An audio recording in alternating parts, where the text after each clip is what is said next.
Ready आहेत अमित साहेब?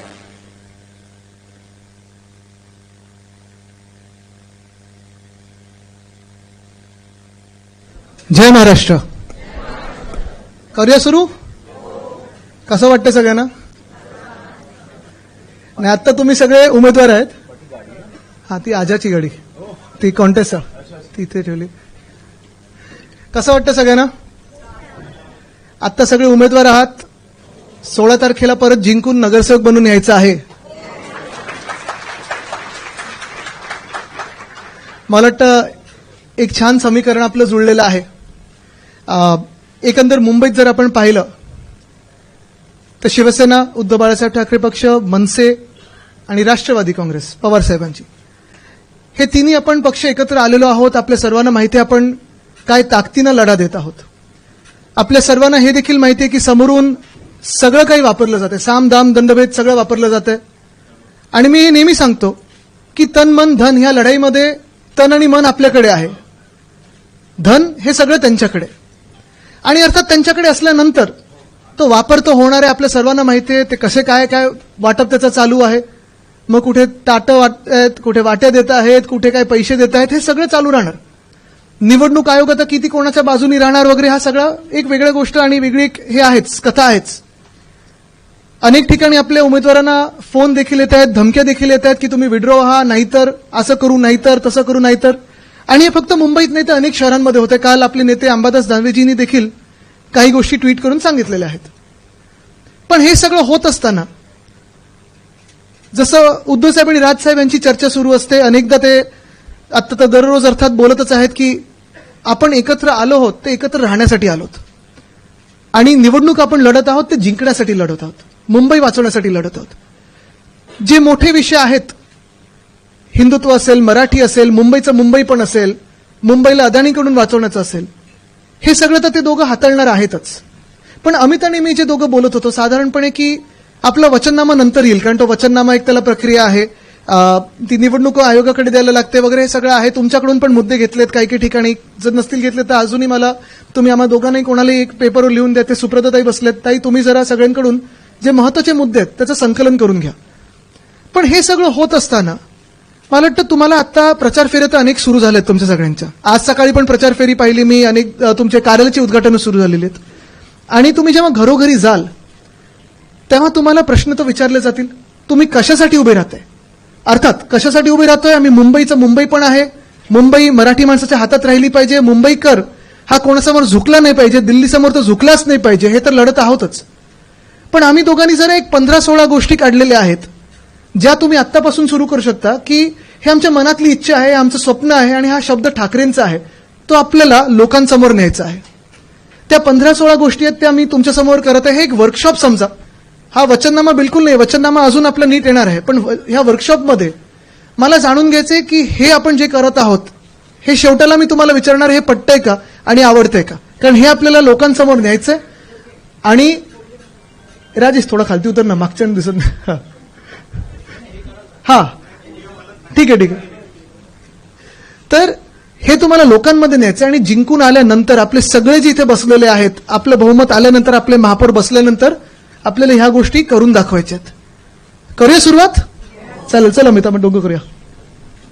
क्लिकरवर आहे काय? हा घे ना, चालू आहे ना? हो, नमस्कार. बोलायचं चालू करायच्या आधी मला फक्त तुम्हाला तुमचं अभिनंदन करायचंच आहे. पण मला जे आपले तिकडचे जे आपले सहकारी आहेत त्यांचे आभार मानायचे आहेत. तुम्हाला उमेदवारी मिळालीच आहे, पण मला जे सहकारी आहेत त्यांचे आभार मानायचे आहेत, कारण त्यांनी आपलं कुठचंही कार्यालय फोडलं नाही, कुठचाही एबी फॉर्म गिळला नाही, कुठेही शिवीगाळ केली नाही, कुठेही मारामारी केली नाही. सगळ्यांनी समजून घेतलं आपल्याला. आणि मला वाटतं की ही निष्ठा असते आणि हाच फरक आहे आपल्यात आणि त्यांच्यात. हे मला खरंच तुमचं तर अभिनंदनच, पण मला त्यांचे धन्यवाद मानायचे. आणि मला वाटतं की आपण सगळ्यांनी त्यांना भेटून त्यांचे धन्यवाद मानले पाहिजेत की ही खरी निष्ठा आत्ताच्या राजकारणात खूप कमी बघायला मिळते. त्याच्यामुळे मला वाटतं की तुमचे अभिनंदनच, पण त्यांचे धन्यवाद. आणि ज्यांनी ज्यांनी आपल्याच लोकांनी फॉर्म माघार घेतलेत त्यांनी पण समजूतदारपणे घेतलेला आहे, तर मला वाटतं फार महत्वाचं आहे. चला करूया सुरुवात. या लाईट जरा कमी केलं तर मला तुमच्या चॅनल्सवर येते काय? हे एलईडी दिसतंय? ठीक आहे. हा जरा लाईट बंद. हे जे फोकस आहेत ना आमच्या मॅक्सिमम गोष्टी आदित्यजीच मांडतील. नाही आम्ही मी दोघं मध्ये- खूप चर्चा करून म्हणून थोडा उशीर झाला. शेवट्याला पण आम्ही चर्चा नाही, पण करतो. मी जसं तुम्हाला घरी बोललो, तुम्हाला जसं समजवता येतं तसं मला करूया समजवता येतं. हो. दोघं करू. अमित थोडा जास्ती हंबल आहे म्हणून नम्र पण. चला सुरू करूया. पहिली गोष्ट म्हणजे मुंबईकरांची जमीन ही मुंबईकरांसाठीच. इथे ज्या ज्या लोकांनी महानगरपालिकेत आधी नगरसेवक म्हणून काम केलेलं आहे, वेगळ्या वेगळ्या समित्यांवर काम केलेलं आहे, आपल्या सर्वांना माहिती आहे की मुंबईमध्ये बीएमसीच्या प्रॉपर्टीज ह्या संपूर्ण मुंबईमध्ये आहेत. एस्टेटच्या प्रॉपर्टीज आहेत, काही आपल्या एचईच्या प्रॉपर्टीज आहेत, काही अशा पडीक प्रॉपर्टीज आहेत, काही काही ठिकाणी अतिक्रमणं पण झालेली आहेत. आणि गेल्या 2-2.5 वर्षामध्ये आपण पाहिलं असेल अनेक ठिकाणी चर्चा सुरू झाली की आता आम्ही हे ऑक्शनिंगला काढू, ह्या प्रॉपर्टीज आता आम्ही याच्यावर बिडिंग सुरू करू. आणि ते बरोबर त्यांच्या ठराविक बिल्डर मित्रांच्या घशात ह्या महत्वाच्या जमिनी, मुंबईकरांच्या जमिनी ह्या घातल्या जातात. आता अर्थात चर्चा हीच होती की मुंबईत आपला मराठी टक्का जो आहे तो टिकवायचा कसा, मुंबईतला अधिकार आणि मुंबईकरांना जे मुंबईची सेवा ज्या ज्या लोकांनी केलेली आहे त्यांना ह्या जमिनी द्यायच्या कसं.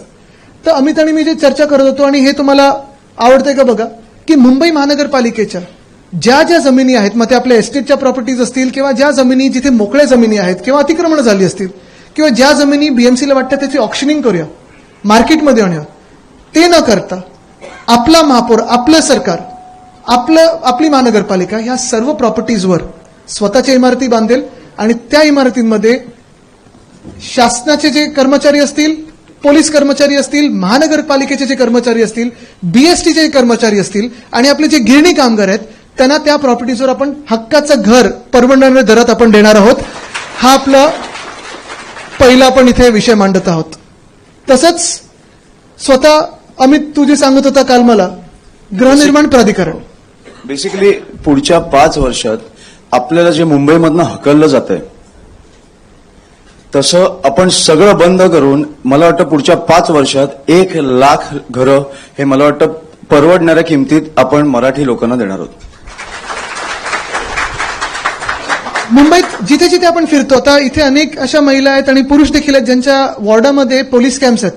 आता पोलीस कॅम्पचा विषय तर आपण हाताळत आहोतच, सरकारकडे मागणी करत आहोत, सातत्याने मागणी करत आहोत की जे रिटायर्ड पोलीसवाले आहेत त्यांना तुम्ही त्यांच्या हक्काची घरं मुंबईतच द्या. या सरकारने आणि आधीच्या सरकारने म्हणजे मधलं जे घटनाबाह्य सरकार होतं त्यांनी सांगितलं होतं की तुम्हाला 100% घरं देतो. कुठे? मुंबई बाहेर. तर नवी मुंबईच्या खाणींमध्ये देत होते, MMR मध्ये देऊ.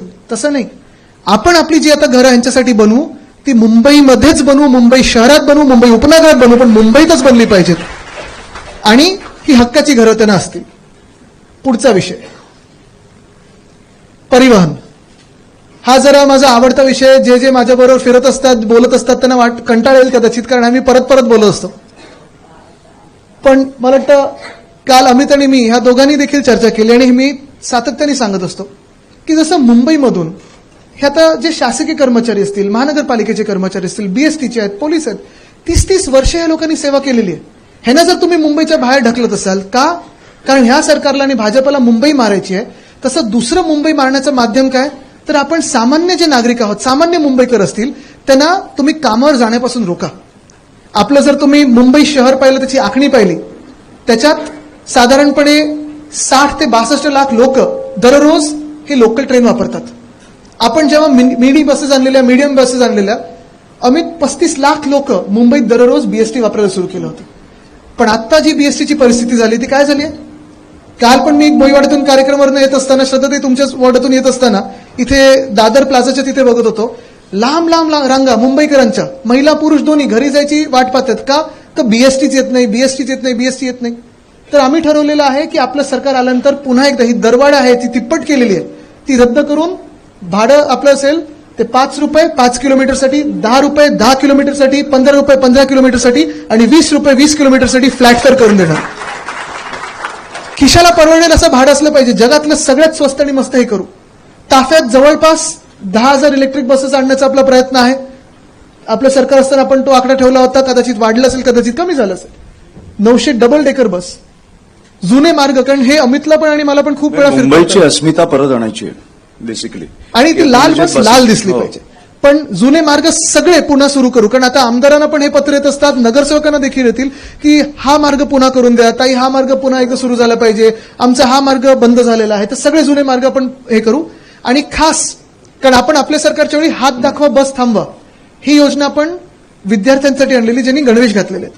तर ही योजना पुन्हा आणायची महिलांसाठी आणि विद्यार्थ्यांसाठी पीक आवर्समध्ये स्पेशल बस करून त्यांना मोफत त्याच्यावर आपल्याला बसेस द्यायच्या आहेत. त्या बरोबर ना मित्र, हे आपण करून द्यायचं.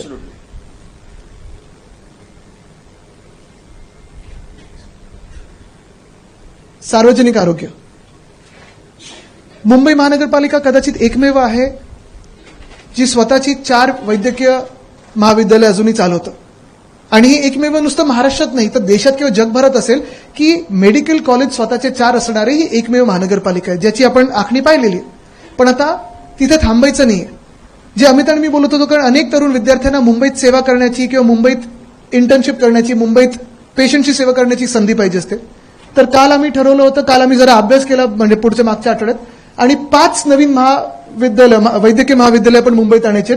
शताब्दी आहे, गोवंडीचं शताब्दी कांदिवली आहे, MT अगरवाल आहे, भगवती आहे, राजवाडी आहे. ही 5 जे हॉस्पिटल आहेत, आता गेल्या 2-2.5 वर्षात आम्ही पाहतोय सतत चर्चा सुरू आहे की ह्याला प्रायव्हेटाईज करणार. पण ही आपली आहेत, ह्या मुंबईकरांची आहेत, परवडणारी हॉस्पिटल असायला पाहिजेत. आणि जी आपली आहे मुंबईकरांची आहेत, मुंबई महानगरपालिकेची, ती प्रायव्हेट हातात जायलाच कशाला पाहिजे. जगातले सर्वात चांगले सर्वोत्तम डॉक्टर्स हे आपल्या हॉस्पिटलमध्ये जोडलेले आहेत. मग आपली जी सेवा असते जवळपास सगळं मोफत आहे. ते हे 5 नवीन आपण मेडिकल कॉलेजेस सुरू करायचे. त्याचसोबत आपले स्वतःचे अँब्युलन्स सुरू करायचे. कारण आता 108 सेवा, मला माहित नाही मुंबईत तुम्हाला दिसते का कुठे, मला तरी दिसली नाही एक सुद्धा, बंद पडल्यासारखीच आहे. बरोबर ना. तर आपल्याला आपली मुंबई महानगरपालिकेची अँब्युलन्स सेवा सुरू करायची. हेल्थ टू हे 24 तास सिनियर सिटीझनसाठी हेल्थ टू होम ही सेवा सुरू करायची. आणि अमित तुला जे सांगायचं होतं ते नाही, हा विषय माझ्या खूप जवळचा आहे, कारण मी स्वानुभवातनं सांगतोय. महानगरपालिकेमार्फत आपण एक कॅन्सरचं रुग्णालय एक चालू केलं पाहिजे. कारण मला कळतं की ह्या आजारातनं जाताना पहिल्या काही दिवसात डिटेक्शन, जे आपल्याला लवकर डिटेक्ट करता येतं हा आजार, हे किती महत्वाचं असतं आणि ह्याच्याने किती जीव वाचू शकतात. कारण हा देशभर, आणि देशभर नाही तर आय थिंक जगभर पसरतोय हा आजार. त्याच्यामुळे एक कॅन्सरचं रुग्णालय हे महानगरपालिकेचं असणार. आणि मला माहिती आहे की टाटा आणि असे अनेक रुग्णालय आहेत, पण ते कमी पडतात कुठेतरी. मला वाटतं की अशा आंतरराष्ट्रीय दर्जाचं, जिकडे अर्ली डिटेक्शन येतं आणि तुम्हाला सगळे तुमचे उपचार केले जातील, असं आपण एक रुग्णालय तयार करणार आहोत. पुढचा विषय शिक्षणाचा. हा देखील ज्यांनी शिक्षण समितीवर काम केलं त्यांना मी किती हैराण केलं हे माहिती आहे. कारण हे सगळ्यांचंच आपलं स्वप्न आहे की जे जिंकून येतात, आणि तुम्ही नगरसेवक सगळे झाल्यानंतर अनेक लोक जसे आमच्याकडे येतात तसं तुमच्याकडे येणार की ताई किंवा साहेब आम्हाला एक पत्र द्या, ह्या शाळेत आम्हाला ऍडमिशन पाहिजे, त्या शाळेत आम्हाला ऍडमिशन पाहिजे. प्रायव्हेट शाळा असतात. पण माझं जे स्वप्न होतं की हे सगळं आपल्या मुंबई महानगरपालिकेच्या शाळांसाठी झालं पाहिजे. साधारणपणे 2018-19च्या वेळी जेव्हा आपण मुंबई पब्लिक स्कूल ही संकल्पना आणली, त्यानंतर 4,000 सीटसाठी आपल्याला 10,000 ऍप्लिकेशन झाले, लॉटरी काढायला लागली. आणि आपल्याला माहिती आहे की मुंबई पब्लिक स्कूल सारख्या शाळा देशात नसतील अशा आपण करून दाखवलेल्या. मग त्याच्यात SSC बोर्ड आहे, IB आहे, IGCSE आहे, CBSE आहे आणि ICSE आहे. पण हे सगळं होत असताना मराठी अनिवार्य आहे. 3.25 लाख विद्यार्थी या शाळेमध्ये शिकतात. मला वाटतं GR पण उद्धवजींनीच काढलेला, हो, आपल्या वेळेस काढलेला. आणि ह्या शाळेमध्ये तो पण आता मला वाटतं रद्द केला, तो रद्द केला, तो स्थगित केला ह्याने. आणि ह्या शाळेमध्ये English, semi English, Hindi, Marathi, Gujarati, Urdu, Tamil, Telugu, Kannada ह्या सगळ्या भाषांमध्ये शिकवलं जातं. पण हे करत असताना सगळ्यात मोठी जी चिंता जी अमितकडे पण येते आणि माझ्याकडे पण येते की 10वी नंतर काय. आणि म्हणून आमचं दोघांचं स्वप्न आहे आणि जे आपण करणार हा आपला शब्द आहे की मुंबई महानगरपालिकेचं ज्युनियर कॉलेज देखील आपण काढू, म्हणजे ज्युनियर KG ते 12वी हे आपल्याला 12वी पर्यंत विद्यार्थ्यांना टेन्शन नाही, टेन्शन मुक्त विद्यार्थी. म्हणजे परीक्षा द्याव्या लागतील, मार्क मिळवावे लागतील, पण ऍडमिशनचं टेन्शन नाही आणि आपल्या विद्यार्थी सेनेला आंदोलन करण्याची गरज नाही लागणार. बरं, अजून एक महत्वाचा प्रश्न जो सगळीकडे दिसतो तो परत जसं हॉस्पिटलचे प्लॉट आहेत, कुठचेही प्लॉट, आत्ताचं सरकार जे आहे त्याची एकच बोलीभाषा आहे की काही दिसलं की घाला बिल्डरांच्या घशात. ते आपण करून देणार नाही. आणि तिसरं म्हणजे बोलतो मराठी हे आपण सगळ्या शाळांमध्ये सुरू करू. अर्थात डिजिटायझेशन आलेलं आहे, सगळं काही आहे, पण मला वाटतं हे शाळेनंतर ज्युनियर कॉलेजचा आम्हाला वाटतं फार महत्वाचं आहे. आपल्याला पण जर वाटत असेल तर मला वाटतं तो विषय खूप महत्वाचा आहे, ज्वलंत आहे. आत्मसन्मान. अमित, तू सांगणार होतं की सुरू करू? जे आपल्याकडे आपण पाहतो, अनेक महिला लोकांच्या घरी ज्या काम करतात, घरकाम करणाऱ्या महिला आहेत, बरोबर, त्या बिचारे दिवसभर काम करतात, मेहनत करत असतात, पण त्यांना जे काही मिळतं, पगार असेल किंवा सॅलरी असेल, ती खरोखर तेवढी पुरते का? आणि पुरत जरी असली तरी मला वाटतं त्यांचा जो श्रम आहे, त्यांची जी मेहनत आहे, त्याला आपण सन्मान देणं गरजेचं आहे. आणि म्हणून ज्या ज्या महिला घरकाम करतात त्यांना आपण नोंदणीकृत करून त्यांना आपण महिन्याला 1,500 रुपये स्वाभिमान निधी म्हणून आपण देणार आहोत. त्यांचं रजिस्ट्रेशन करू. ह्यांच्यासारखं लाडकी बहीण भाऊ असा घोळ नाही घालायचा आपल्याला. आरामात करू आपण. हे निवडणुकीसाठी नाहीये, घाईघाईत करायचं नाही, पण हे आपलं सरकार आल्या आपल्याला ह्याच्यावर काम सुरू करायचं. आपल्या ज्या कोळी मच्छीमार बहिणी आहेत, ज्या तसंच मेहनत करतात, पण त्यांना देखील आपल्याला एक आधार म्हणून स्वाभिमान निधी द्यायचा आहे. काही महिने असे पण असतात जेव्हा काहीच उत्पन्न नसतं, तेव्हा मान्सूनचे म्हणजे पावसाळ्याच्या वेळी वगैरे त्यांना आपण 12 महिने देखील तसंच आपण एक ते करणार आहोत. परत परवान्यांसाठी नवीन परवाने जे कोळी महिला आहेत त्यांच्यासाठीच, आणि परवाने ट्रान्सफर करायला त्यांच्याच समुदायामध्ये, बाहेर नाही, पण ते पण ह्या हेमांगितांकडून म्हणजे कोळीवाड्यांकडून मला आता सपोर्ट मिळालाय. कोणाकडे कोळीवाड्यात जरा हात वरती करून सांगा. धन्यवाद. पण तुम्ही राहिलं पाहिजे, कारण जर मतं नाही मिळाली तर कोळीवाड्यांना, आपल्याला आठवत असेल मिंदे सरकारला कशात टाकायचं होतं, क्लस्टर पॉलिसी. आणि तिथे बिल्डरांना ते 8 की 9चा FSI देणार आहेत. तसं न होता कोळीवाड्यांमध्ये कोळी बांधवांना काय पाहिजे, कोळी भगिनीनं काय पाहिजे तेच झालं पाहिजे, बिल्डरांना पाहिजे ते नाही झालं पाहिजे.